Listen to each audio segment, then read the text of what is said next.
Hi guys, welcome to this episode of West Coast Supercars and Classics. We're trying out a brand new format tonight just for you. This is called Car Chat. We'll probably change the name because it sucks, but who knows, right? Anyway, on my left are two esteemed gentlemen who I've met at the Victoria car scene. Donato here is our first guest, and our second is Alex. All right, so I'm going to start off the first topic of the day today with the Porsche 911 GT2 RS MR, which actually stands for Manthey Racing or Manthey Racing.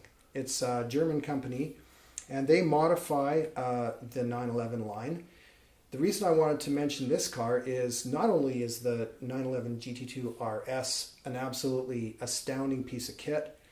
There's a couple of them maybe around town now. I'm not sure. Oh, yeah, I think there's about two or three. Right. But recently, in the fall of 2018, the Manthey Racing version of this car, which is basically just a off-the-shelf mod car that you can buy the parts for, did a new lap record at the Nürburgring in Germany.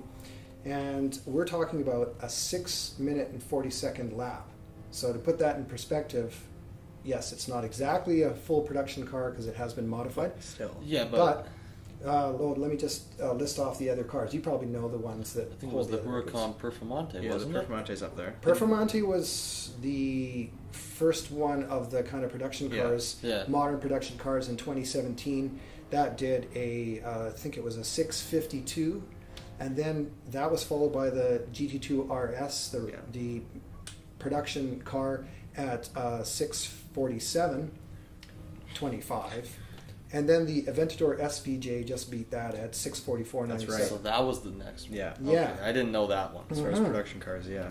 So I just wanted to talk about this car a little bit because it's such a remarkable achievement. First of all, the production car itself, I think, is very reasonably priced. It's got a ton of carbon fiber, titanium, every go-fast doodad from the factory. The mods on this car for Manthey Racing are worth about 100 grand Canadian. Oh. Right? And so the changes are they've got a new front splitter, new rear diffuser, a full aero curtain. So there's some aero stuff going on there.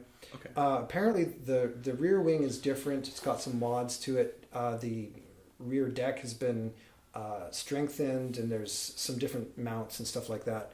Not a huge amount, but there's some tweaks. Did they change power? Because power is exactly the same. 690. Is it lighter?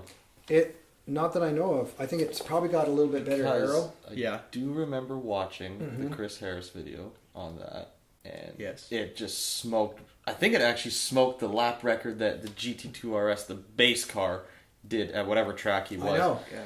And it just completely smoked. And I think he only said it was just aero. That's incredible. It's tuning. It's tuning, basically. Yeah, so 690 horsepower, 553 pounds-feet of torque, just stock 3.8 liter engine. Just, the usual. The usual. Yeah, just mundane 700 horsepower car, street car. Well, I mean, a GT2 RS has always been the Turbo S, but more race car. Yeah, it's a hardcore Turbo because S. I know, literally, that's just what it is. It's been essentially lightened up, even though everybody's like, oh, Turbo S is the GT car in the 911 line. Why are you making it a race car? Because why not? Exactly, because it's fast and it's fun. I've never quite understood, actually, that whole thing. Well, now I understand it better. The distinction between the GT3 line and the GT2 line. Yeah. I always got confused because people would say, the GT2 has all this horsepower and it's rear-wheel drive and everything.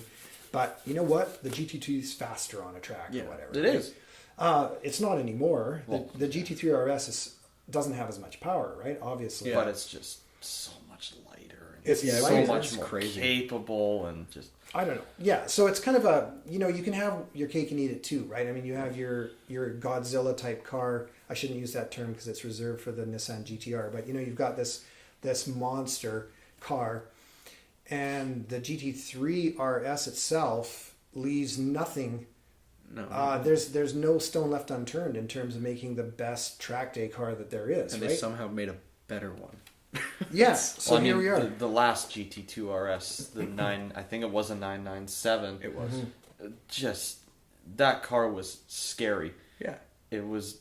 Every critic that I remember reading about was just like, this is one of the scariest cars Porsche has ever made. It was way too powerful.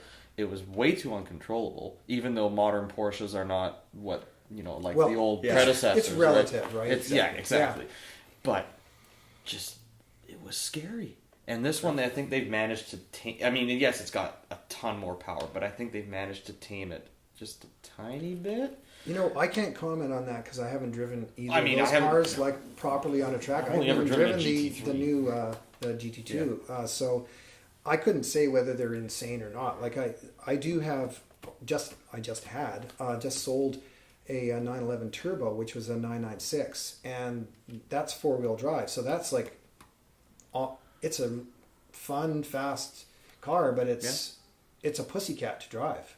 I mean, compared to a GT2. I feel like you'd have to really be trying really actively to kill yourself to do something to go off the road in those things. Like the car, it just doesn't do anything weird. That's the point. But the more power you put into a car, the faster you're going to be going down the straights, before those nasty corners that tend to get in the way. And what are you talking about? Corners are the best part about driving. That is true. Well, they can be, except if you're going too fast. You drive off the road and you have a wreck. That's not fun. I mean, it's just a truism that these cars all have a ton of power, so you can get yourself into trouble, right? Mm-hmm. Before we finish with that car, just want to mention the other things that the car has. It's got racing suspension from Manthey, which includes race spec springs, but I don't know what else. It's adjustable, obviously, for compression and rebound.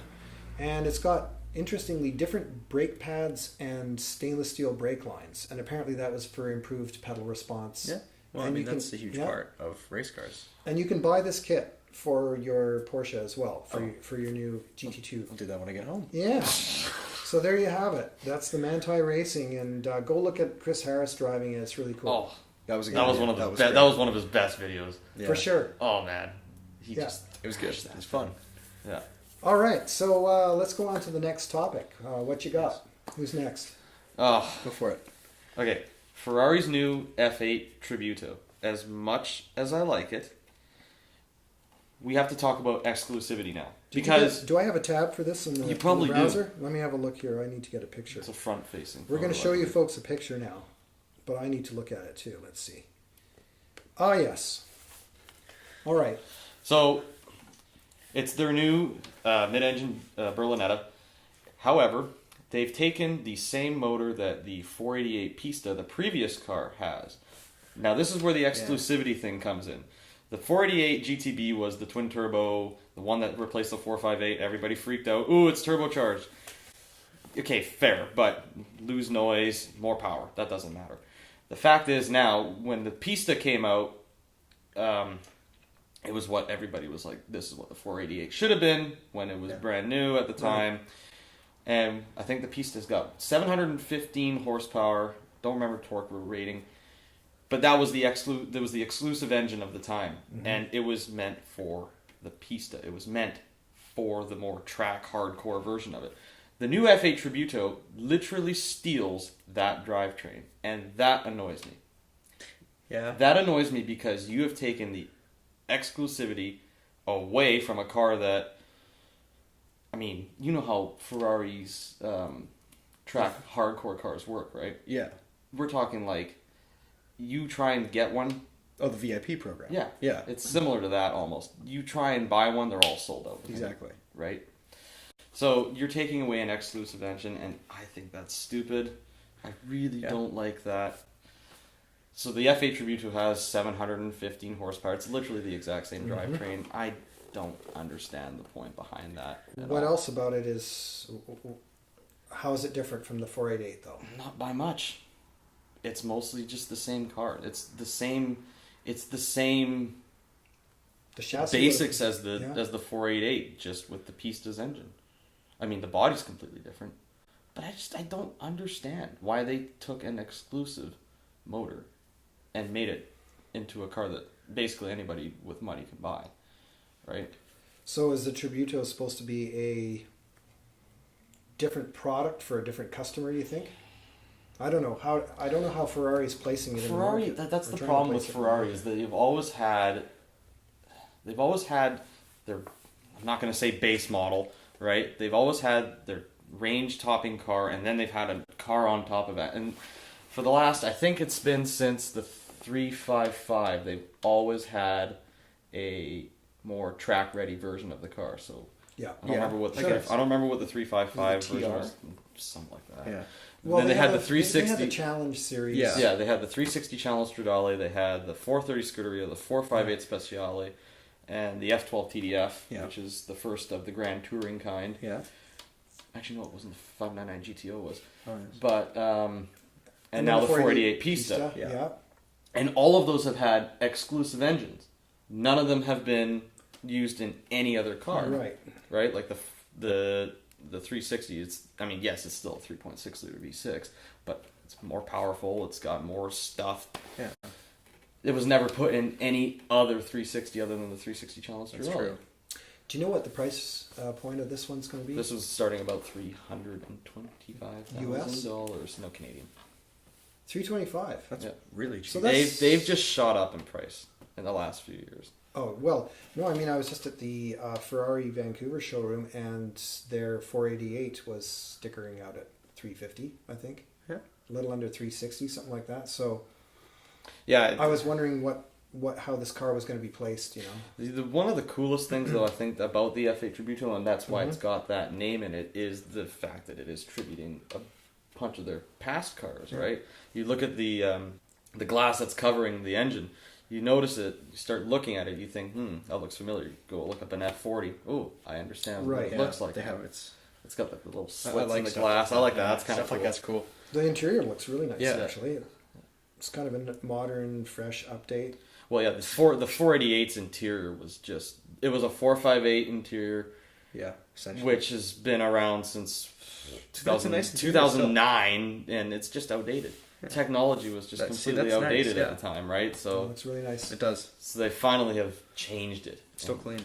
The thing is, though, yes, later on, and I think it's every 5 years they do this, there's going to be its own challenge series, too. Oh, of course. There's going to be... And then it's going to have its own exclusive engine, and I bet you they're going to do the same thing that they did with this. Probably. And I just don't know. I don't think I like that. You don't quite get that, eh? No, especially when you noticed when the 458 Speciale came out, yes, it's still a 4.5 liter V8, but it had like 600 horsepower compared to the 563 that the regular 458 had. Yeah.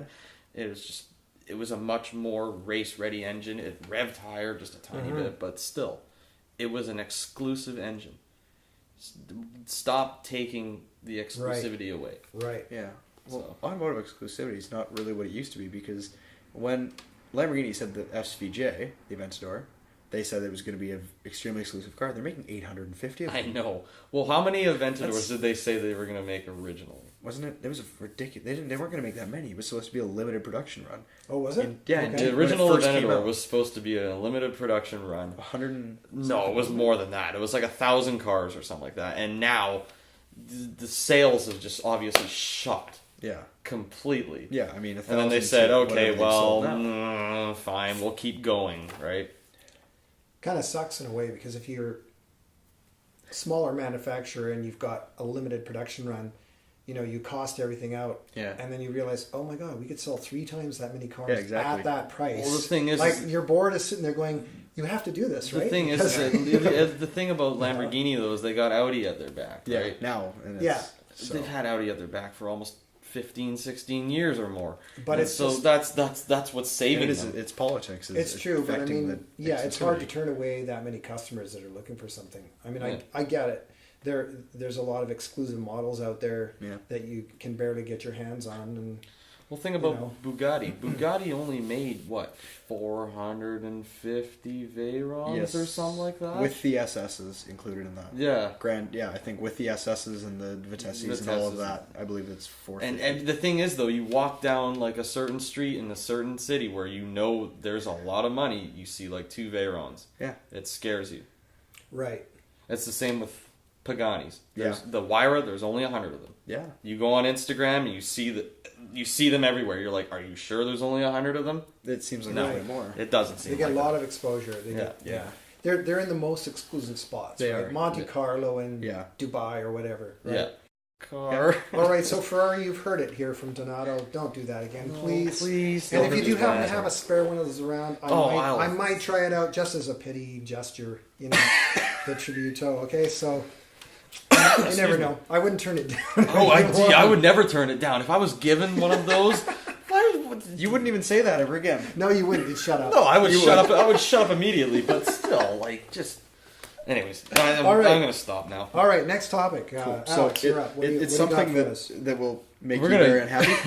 Oh, you're pissing him off again. Yes. Are you? So Okay. McLaren 2020 GT car that isn't technically a true GT car in the No, it's front not. engine fashion. It Yes, is not a GT but car. I think it's cool because yes, they've had this. It's the same style. It's mid-engine, supposed to be 570-ish pricing. So understandably, roughly a 570 with the new body. Probably sort of tinkers here and there. Hold on a second. What you're trying to tell me right now is that apparently the 570 GT is not good enough, and they're going to make their own new version of it. It's what they've said themselves.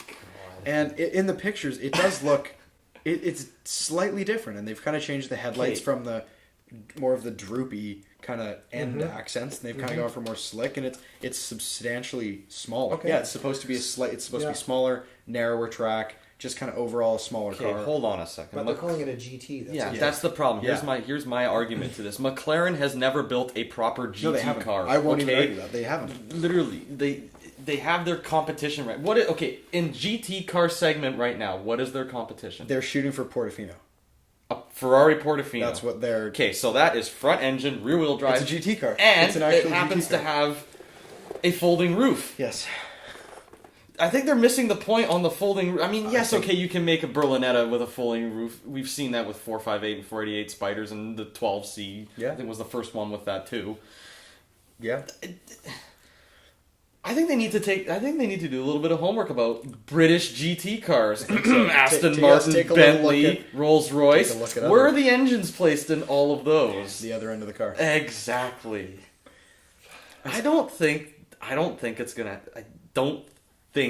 going to be a big. Well, actually, It's going to be a big deal because it's a McLaren. No, you know what? I retract my statement because the 570 GT, when that came out, I think they sold more of those than they sold 570Ss. I'm sure. Because it had that weird sort of glass flap thing, which I think actually makes the rear end of that car look way better. It does look. It changes it up and it makes it. But I think that it's cool that they're taking another shot at doing a GT because eventually they will get that there. it's called a GT. They will get there one day. Okay, well let's move past the nomenclature. Yes. Calling it a GT car. So we're going back to, well, the funny thing is, I have to admit, when I saw that picture, I thought it was the new Corvette. mid-engine It's Corvette, very 'cause it looks simple. just like it. Camouflage. Yeah, exactly. I mean, Wait a minute, it wouldn't be going after that, would it? Okay, Oh. that's Oh. another interesting comparison because from what I remember, Corvettes way before they were designed to what they were like front engine rear wheel drive is they were looking for a mid-engine They setup, were. but at the time they didn't have the technology. So now I think that they have the technology. now if they call it a GT car, you are going to explode. So they better not call it a Corvette GT. Okay, because Donato will let's explode. drop the Okay, we GT better. thing. All right. Okay.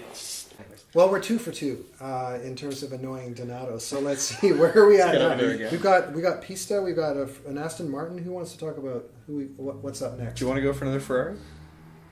Can we handle it? Can we Or- handle no going more with for- another Ferrari? No more Ferraris, man. Like as an Italian. All right, okay. let's go to Aston. Anyways. Yeah. Let's move to Aston. The 2020, it's supposedly a DBS DB4.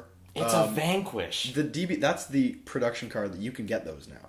But this is a 2020 release. So this is coming pair. out. Yes, this is apparently they're limiting it to 10 to 15 pairs. Pairs. So you it's have a pair, it's a what's a DBS pair and a of car? DB4 Zagato. So it's You have to buy two you have to buy two of cars. them. It's £4 million is what they're estimating, and it is 2 tribute cars. So it's tribute to the original Zagato, and then there's essentially what the So the old DB4 the got old from the DB4 60s. is supposed to be a tribute to that, and then the DBS is supposed to be a modern take of that. So £4 million. £4 million which for it two cars. translates into God knows how much in I don't Canadian. wanna know. 6.5. Let's not even go there, And- okay? And how many? A lot. I gotta check. Wait, It's That's 700. gonna- So there's does supposed my Amex go up that high? I don't know. I don't know. But I don't the think so. strange thing to me is that it is. at the core of the same car. It's the same engine. Okay. It's going to be the same drivetrain. It's going to be their What's the engine twin turbo It's V12. the twin turbo V12, the 5.2 liter horsepower. Yeah. It's going to be the same engine, same Sorry, drivetrain. what's the horsepower? 715. I wonder what that's Similar to like. a Ferrari. Oh. Yeah. But yeah, and I think it's going to Yeah, be cool. exactly. I just saw the DBS. Well, you did too at Aston in. My God, that is one of the most gorgeous The new cars Aston's they have fantastic. ever made. And the thing that the thing that bugs me is how much the DB11 does not look anywhere near as good as. It's the same chassis. Yeah.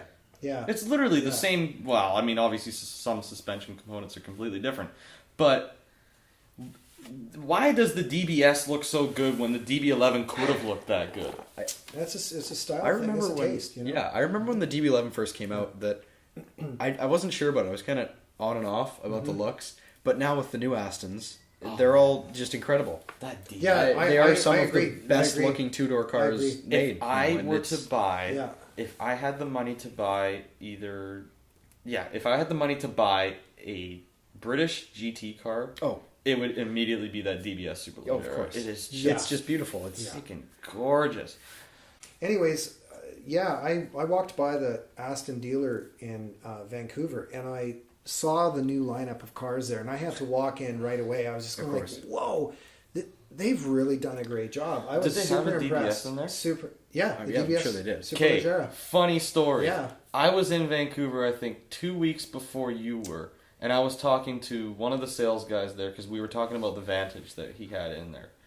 And I just brought up because I said, "Where's the DBS? I know you guys have one in the showroom." He's like, "We got one, but it's in storage right now. My sales manager is kind of like, I don't know if I want to bring it. It's a sold unit." Right. But he's like, "You know what? Well, that doesn't matter. We should at least showcase what we have and what Aston Martin is. It doesn't matter if it's a sold unit. Just lock it." Now, it's right on Burrard Street there. That one that he has, it's only the second one in Western Canada, and it's not sold. The other one was the one that was sold. Oh, so this is a new one. It's a red one, yeah. Interesting. Yeah. Because he was like, "I'm going to somehow get this car in there because it's just so freaking Unless my friend gorgeous." Tony went and bought it, but I don't know. He's just bought himself something else. So see, that seems strange to me that you wouldn't show off your. Let's be honest here. Their new car, their new range car. Yeah. As even if it's sold, because how would someone go in and be like, totally. "I want to look at a DBS"? Oh well, we don't have one. I don't know what their thinking was. I really don't. Interesting. Yeah. A lot of dealers do keep sold cars in the showrooms. I know for sure. They tell you stay away. You can't. Open it. I mean, that's what we do. We even do that at Acura, for goodness sake. Why not do it? Yeah, totally. That's strange. That's a strange choice. Anyway, so you have to buy them in pairs. Yeah. And how many are they going to make? They say 10 to 15, but let's be honest, that's going to really? be more than that. They will make more. Did they say the reason why you have to buy it in a pair? They're saying because it's. Remember, you were this is chosen. You were Oh, asked they're by doing- Aston they're Martin if doing you would the like Ferrari to thing. buy a pair of these. Oh my goodness. They haven't done like a VIP program where you have to own a ton of different cars to be eligible, but they are selecting the people who can buy these, and it's because they're for the distinguished Aston collector, as they call it. Distinguished So it's really Aston just going to be a bunch collector. of old British guys who are offered to buy them.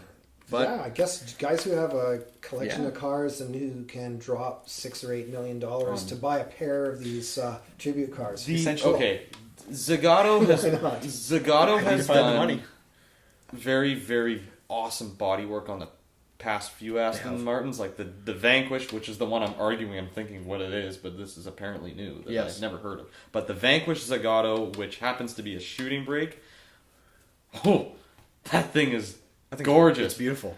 Like, and you don't think of a car with a hatch to be like a good-looking vehicle. Like I am one of the few Canadians that is missing the chromosome that hates hatchbacks. Like, I love hatchbacks. I own a hatchback. I know you do. We will get. I've got a Panamera. Yeah, exactly. There you go. Like, I don't understand We'll why. get into that topic. We should bring that topic up on another show and talk about the trend. That's a good topic, actually. Yeah. Now, I think your opinion would change drastically if we had the same hot hatchback market that the Europeans UK does do, and the yeah. Europeans do. And I think that would change a lot of people's opinions of them. But we are more SUV van here than we are station wagon. Totally. And that's very sad. Totally. Absolutely. That's North America, right? Mm-hmm. Well, okay. So I want to just for sake of time, would it be okay if we move on, or do you want to talk about a certain I want to hear about this. I do, and I also want to mention, because this is the first episode of this, we're testing out the format. I would really like to get some viewer feedback on some future episodes. So we'll try and do it every month. I think we should aim for every month. It's not going to happen every week. No, because they're not paying us enough for that. No. But so thank you for coming down, guys. Oh, no problem. There's free water here, by the way. Wonderful. We're generous. I know we go overboard here, but anyway. Oh, by the way, so shout out to KZ Auto, by the way, Auto Group, for letting us use their pad here tonight for this inaugural show. So thanks, KZ. Yeah. If you haven't already been down here, they're on Alpha Street. What is it, 548 Alpha Street? What's the address down here? If you want to come and down and see what they do all sorts of stuff. You can get wheels, you can get detailing. What else do they do here? Wraps? They do wraps. They do mostly detailing and wraps. But I mean, if you see what's behind us right now, those are some very expensive wheels. We're taking those with us. So thanks, guys, for letting us. We'll let ourselves out. Yeah, I think they do work too. Like they'll do exhausts. Yeah, and they do exhausts. They do add-ons. They do custom add-ons. They've got that beautiful Lamborghini with a whole bunch of stuff. Oh, that's right. That Rookan. Right? Yeah, that's right. It's that thing's rolling. I haven't seen that rolling around town on the house. What's the company that it's all carbon fiber? What's on? Vorsteiner, that's the one. Yes. That's right. It just escaped me for a moment. That's very German. It was very German. Right. It's a German company. Well, it's a German car. No, I mean an Italian car. That's right. I'm an Italian saying German words. That's not good. Anyway, so we're down here at KZ Auto. They're on Alpha Street in Victoria, so check them out for your auto detailing and various other things. And now we want to move on to the last topic of the day, I think, anyways, unless we ramble on. And also, if you do want to write us and make some suggestions about what you'd like us to cover, please do. If you have any comments about the cars or anything like that you'd like us to read off on the show. Obviously, we can't do it today because we haven't got any episodes out there for people to comment on. So hopefully, if you're watching this, you'll think of some things that you'd like to contribute to the show as well. Thank you. Okay, so I really wanted to talk about the Koenigsegg Jesko. Jesko. I thought it was Jesko. Jesko? Is it Jesko? Jesko. Well, who knows? Who knows? It's Swedish. It's named after his father. Oops. Correct. Oh, I don't know if it's Jesko. I think it is. Is it Swedish? So it's Swedish. So I'm going to assume it's Jesko. Oh, okay. Well, I missed whatever. It doesn't matter. Okay, so we're calling it the Jesko. The Jesko. The Jesko 300. Anyway, this is the new Koenigsegg hypercar. It's a tribute to his dad. Well, you know a little bit about this, apparently. Right? So, it's cool. And his dad's relationship is, they had a picture of his dad in front of the car. You know, he basically cleaned out his bank accounts or his life savings basically to get the company to happen, all this kind of stuff, which is awesome, right? He used to be a jockey, a horse racing jockey, I think. Yeah, I believe for a while, his father. Yeah. Just kind of interesting. It's a cool job. Yeah. That'd be cool. Anyway, so this is supposed to be kind of a replacement for the Agera RS. But according to Christian Koenigsegg, the owner and head designer of the company, he said that it's a completely clean sheet design. And he's hilarious when you watch him on the videos because he knows everything about the cars. He designs them. The way he walks around the cars and he holds the microphone. I'm just like, this guy's a badass. He just knows what he's doing. Out of all the things, and he loves to just talk about everything like he's an engineer. Right? Yeah, he's a real engineer. I love that about him. You know, because he explains so much. He always. But he doesn't explain it in a way that would make you feel dumb. Yeah, about the car. Not at all. He's not a Horatio Pagani here. Because Horatio does the same thing. Horatio is he talks in the most technical terms. I'm not an engineer, so I don't know what he's saying. But Horatio Pagani also speaks Italian, and you don't understand I Italian. can read subtitles. Oh, I guess you can. Awesome. Oh, great. Wow, man. 21st. Wow. It is a skill. I have to pause the video every line, but hey, I can still get through it. All right, so let me talk about the Jesko a little bit. It's got a longer chassis. I don't know how many millimeters, but it's not that much longer. But the thing is, there's a little bit more cockpit room. a fore and aft plus a little bit more height. So I guess it's going to be a slightly more comfortable monocoque, you know. Yeah. There's some hilarious specs on this car, as always with like new Koenigsegg's, right? I mean, everything, they've got patents on this and patents on that. Everything is just, why didn't someone else think of that? Well, we decided to do this. You know, all of a sudden, here's a new patent that we got. But so it's kind of like almost like a rolling skunkworks test bed manufacturer or something. I can't believe it. There's no other thing I can think of where that each model has these amazing innovations. The spec that blows me away, and I know this is the most boring spec out of all of it, is the 300 mile per hour top speed. I know. Apparently it's got Michelin Pilot Sport Cup 2 tires. Those are the standard tires, and you can get the R tire if you want. Yeah, you said you have to promise not to drive it in the rain or something like that. Because you will destroy your vehicle. But I mean, but that's weird because Michelin, you'd think they would come out of the forest with their Michelin man saying, this is the tire. Does he live in the forest? The Michelin man? Let's just say he does. I think you're mixing up your. I don't know what. I'm just going off on a tangent, okay?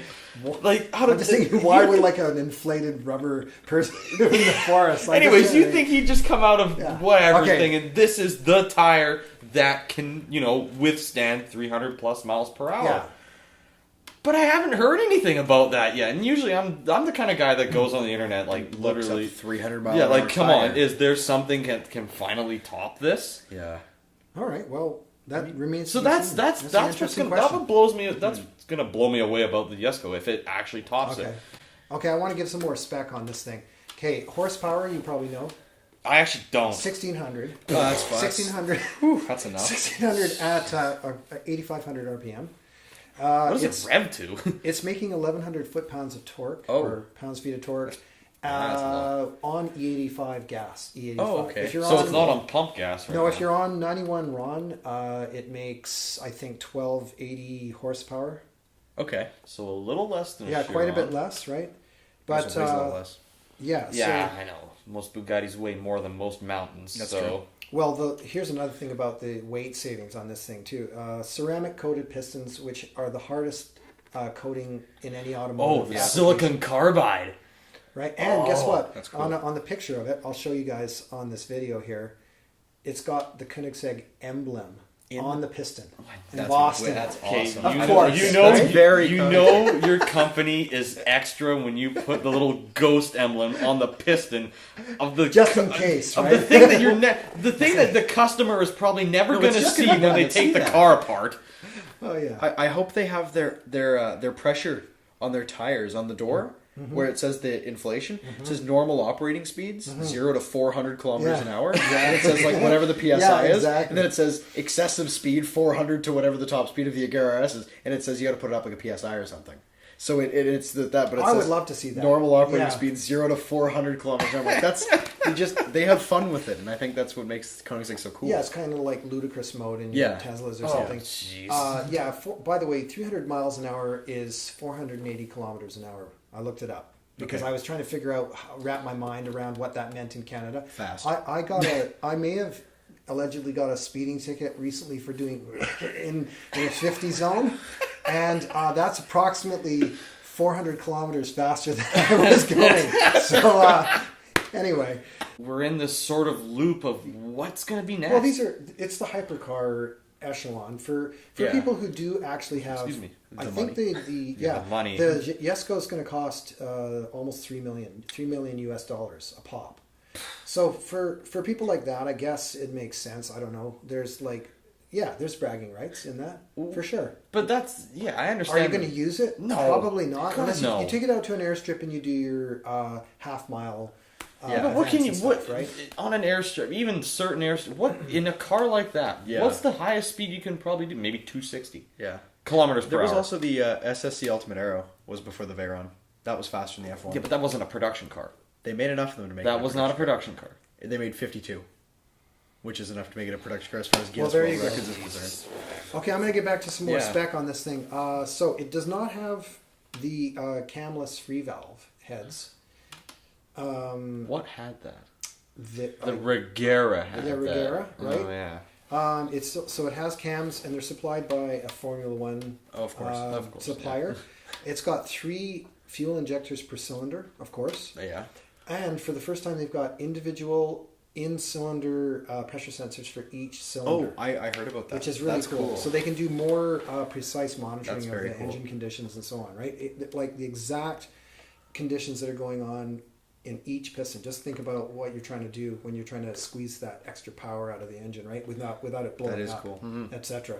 Smart. It is smart. I mean, at that price point, why it's not? very Koenigsegg. Right? Yeah, it is. Yeah. Okay, so they've changed the engine quite a bit. It's got a flat plane crank, of course, crankshaft, but it's 180 degrees. And Christian Koenigsegg says that it's going to produce more vibration because of that design. But they've taken the Agera R active dampers, engine dampers, onto this car, so they think it'll be fine. So they were just looking for probably more power, I guess, and lightness and so on. They're going to build 125. That's it? I believe that. Yeah, there's going to be 2 variants. There's going to be a track version and a street version, and the track version has completely different aero, and it also has the triplex suspension, which is their 3 shocks or dampers. They've had that for a while at the back, but they're going to have it front and back. Okay. So apparently they've got so much downforce on this thing. The max downforce is 3,000 pounds of downforce. So they've actually got to put extra dampers in the thing just because to try to balance all this downforce. That's like putting your car on the hood. Yeah. Yes. We don't know what speed that's the rating, but at 170 miles an hour or 270 kilometers an hour, it's got 2,200 pounds of downforce. Oh my! Sounds like Karen's back. That is Karen. With his beautiful GT4. Yeah, it went somewhere. I'll have to show you that car. That's a nice car. Right, Karen? We'll show you that on the channel sometime soon. As soon as I'm back in town. One day. Yeah. Okay, so on the triplex suspension takes up extra room, so on the street version they've taken it out, so you got a little bit more luggage room in the front. I guess you stick the top in there at the front, something like that. Well, it's a road trip car, of course. What else would That's you use right. it for? Of course, we're gonna Yes, you're gonna daily drive your Koenigsegg. Absolutely. Of course. It's got movable carbon flaps at the front that are larger. The shifter. Oh, this is interesting. It's got a 9-speed shifter with 7 wet disc. Yeah, multi-disc clutches in it. That's so it's not okay. So hold on. It's not really a dual clutch. It's kind of like Mercedes. It's kind of like Mercedes with their MCT. It's got like multiple wet clutches all over the place. And it has a compounding gear ratio, so it has, instead of just 2 sets of gears, it has 3. So he describes it like a derailleur on a bicycle. So you got more gear selections. Plus, apparently you can shift from any gear to any other gear directly without sequential shifting. So he said that if you're, say, trying to downshift and you can use the paddles, but there's also a like a shifter knob, right? So wait. So what happens is if you want to shift way down quickly, apparently you just jam the thing all the way forward and it automatically selects the lowest gear that you're allowed to use in that speed. That's cool. Instantaneously. I like that.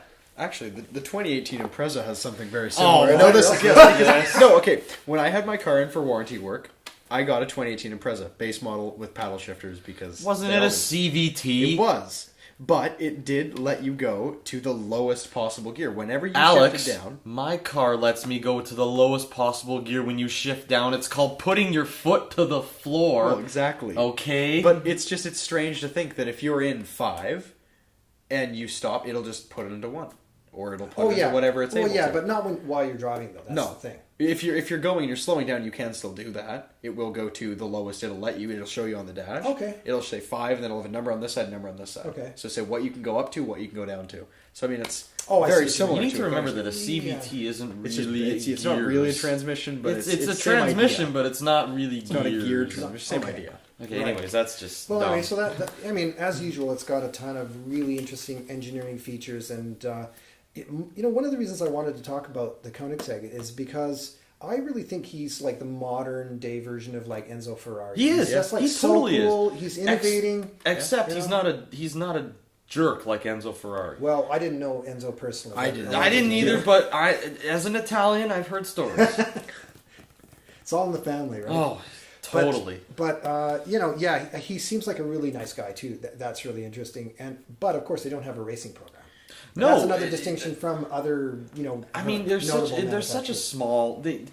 See, brands like Koenigsegg and Pagani, they haven't lost their innocence yet. They haven't been bought over by anybody. No, that's true. So it makes sense that they're dumping all their money into cars that they want to produce for people, not dumping their money into racing programs where eventually all that technology is just going to end up into a street car. Either or, it right? all works, right? I mean, it does all work, and that's one of the reasons why I thought, you know, he's really distinguished himself as a person who just continues to produce really great, innovative automobiles. Yeah. And oh yeah, sure, they're ridiculously expensive, but I can't really complain about that because I mean, you're only building a few of these things. They're all hand built, handcrafted. Why not? Why not do the best you can? Hand building vehicles is the reason why they become so expensive. Yes. Because it's all that manpower that goes into it. Sure. Right? And then also the amortization of all the design. I mean, if you're only selling, a few copies of the thing, of course it's going to be hellaciously expensive, right? Even if you're a small firm and you're paying off your design staff and whatever, but you don't have 10,000 employees. No. That's true, but I don't know. Hand built stuff is going to be expensive, right? And if it's going to work and not fall apart, all the more power to you. I say, like Pagani, another amazing maker. Somebody who just designs cars unlike anything else. It's great. Well, with that, I think I should wrap up this first episode of the Car Chat show on Wesco Supercars and Classics. Once again, I would like to thank Donato and Alex very much for taking the time and bringing your enthusiasm and fun spirit down here to try out this concept. And we hope you guys enjoyed it, and we would like to hear some feedback from you. So drop us a line, make some comments in the comments section, whatever you want to do. Scratch it into their paint and on their car. No, don't do that. Yeah, you can do that. My Infiniti has horrible paint. I hate the show. No, don't do that. That would be evil. That would be. So don't do that. God, why did I suggest that? Well, I mean, there's probably somebody saying, why you told me to do that. I could pay a $300 deductible and get your paint job. All right. Okay. So anyways, but still don't do that. But if you have a comment to make, please do. And thank you once again for watching. And we will see you next time. Sayonara.